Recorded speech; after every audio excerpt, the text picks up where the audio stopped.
Kosakata Islam bermula dari kata salimah yang berarti selamat, damai, dan sentosa.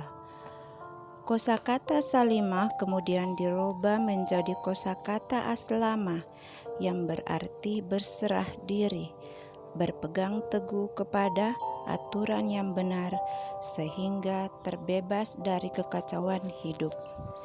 Islam selanjutnya diwujudkan dalam rukunnya yang 5, yaitu syahadat, sholat, puasa, dan haji. Syahadat harus menumbuhkan sebuah komitmen dan ucapan yang sejalan dengan perintah Tuhan. Misalnya selalu berkata benar, Asyhadu alla ilaha illallah. Sebuah persaksian, sebuah janji bahwa kita bertekad dalam hidup kita tiada Tuhan selain Allah. Tuhan Allah yang dimaksud di sini adalah satu-satunya sesembahan kita.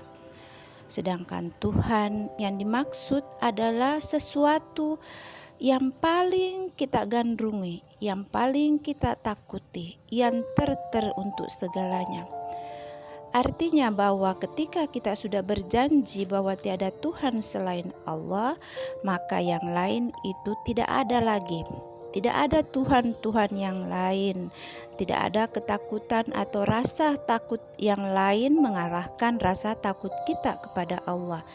Dengan rasa seperti ini, maka kita akan selalu menjaga sikap kita dimanapun kita berada, bahwa Allah selalu menjaga kita, Allah selalu memelihara kita, dan Allah selalu menyaksikan apa yang kita lakukan.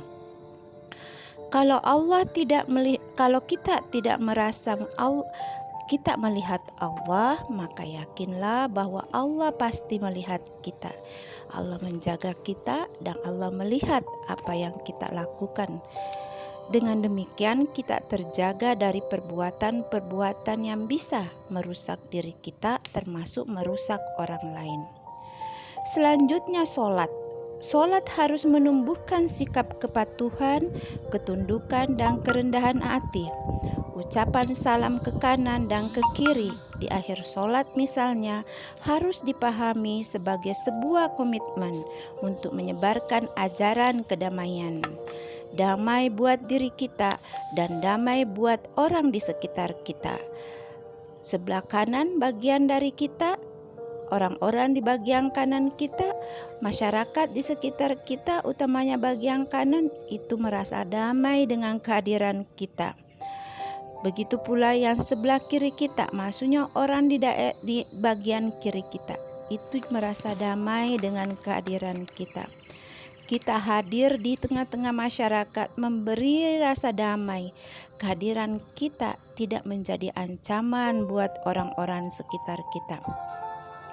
Itulah sebabnya ketika Rasulullah mendengar bayi menangis pada saat beliau sedang mengimami sholatnya itu dipercepat karena khawatir bayi tersebut sedang terkena musibah. Dan itu pula sebabnya seorang imam sholat dianjurkan agar bersifat mu'tadilah, yaitu pertengahan, tidak terlalu cepat dan tidak terlalu lambat sehingga semua jamaah dapat mengikutinya.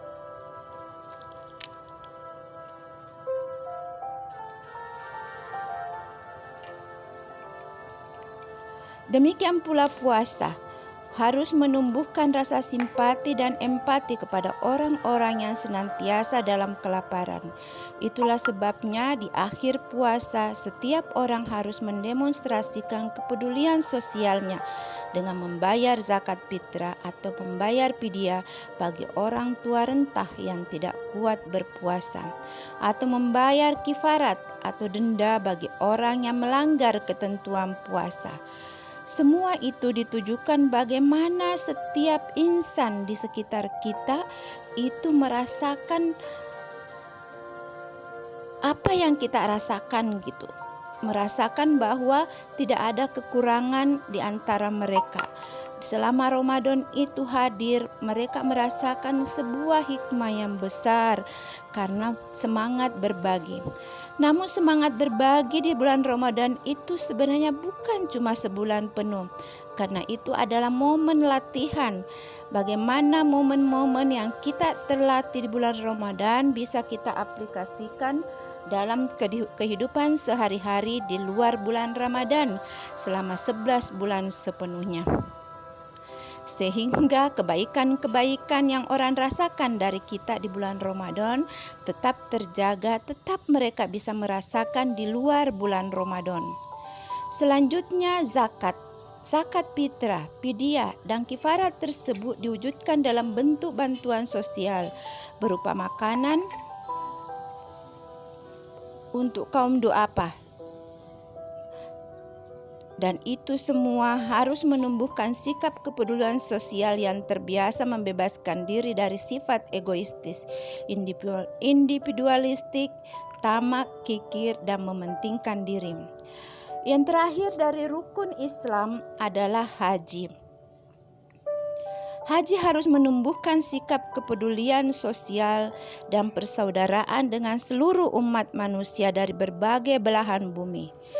Islam rahmatan lil alamin juga ada di mana-mana, harus diaplikasikan dalam setiap segi-segi kehidupan kita, bisa dirasakan oleh manusia dan makhluk hidup lainnya.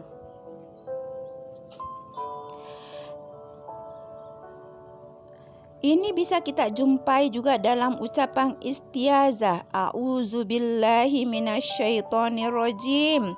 Aku berlindung diri dari godaan syaitan yang terkutuk pada awal bacaan Al-Quran.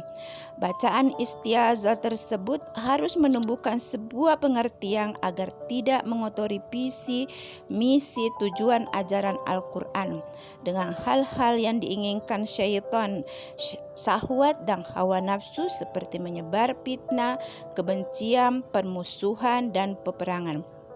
Karena sesungguhnya semua watak sifat-sifat yang jelek tersebut yang merugikan diri dan manusia sekitar kita, bahkan makhluk sekitar kita, itu berasal dari syaitan.